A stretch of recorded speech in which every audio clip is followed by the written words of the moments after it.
sebenarnya agak pertanyaan berandai-andai nih Pak. Tapi just in case Bapak terpilih sebagai tim staf sus Presiden dan Kabinet yang baru. Aku pengen tahu nih, kira-kira saran apa yang bisa disampaikan ke presidensi yang baru mengenai pengenanganan kemelut utang BUMN konstruksi dan juga Our National Carrier Garuda.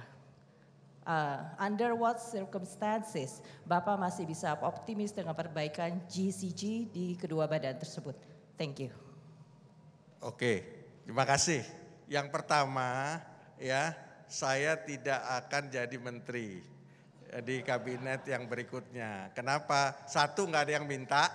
Yang kedua, memang saya ini kan harus fokus kepada dunia usaha. Kalau semua mau jadi menteri, nanti yang jadi pengusaha siapa?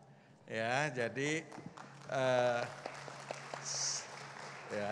itu perlu saya sampaikan.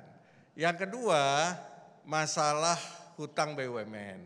Ya, tidak semua BUMN utangnya bermasalah. Banyak BUMN yang bagus-bagus. Ya, tentu yang bagus-bagus ini harus diteruskan supaya jadi lebih baik lagi. Tapi kalau yang kurang baik itu tentu harus diperbaiki. Ya, jadi kalau saya ini kan dokter gigi. Ya, dokter gigi itu very simple. Filosofinya adalah mempertahankan gigi selama mungkin dalam mulut. Kalau seandainya dia sakit giginya, itu diperbaiki dulu dari mulai ditambal. Kalau kurang ya, karena sakit lagi sampai harus akarnya dirawat. Enggak bisa juga sampai rusak dicabut giginya. Jadi BUMN atau swasta juga sama. Jadi kalau ada BUMN atau perusahaan yang rusak, itu diperbaiki dulu untuk supaya dia bisa jadi baik. Ya, mulai dari tambalan yang mulai perbaikan kecil sampai ya perawatan saluran akar gitu, sampai langkah perbaikan yang ekstrim. Kalau nggak bisa juga, ya harus dicabut. Artinya tidak perlu dipertahankan. Ya, jadi itu filosofi manajemen yang berasal dari ilmu kedokteran gigi. Ya.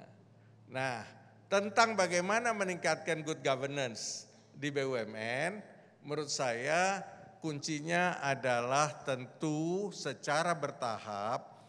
Namanya transparansi itu dengan era sosial media segala macam pasti akan meningkatkan governance daripada BUMN. Kenapa?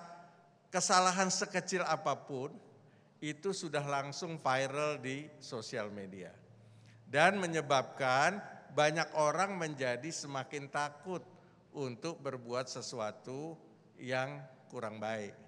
Oleh karenanya ya kita berharap itu bahwa segala sesuatunya pelan-pelan. Jadi perbaikan selalu tidak pernah seperti membalik telapak tangan. Dia harus melalui sebuah proses yang berkesinambungan agar betul-betul mampu nanti menuju kepada perbaikan yang sebaik-baiknya. Gitu Mbak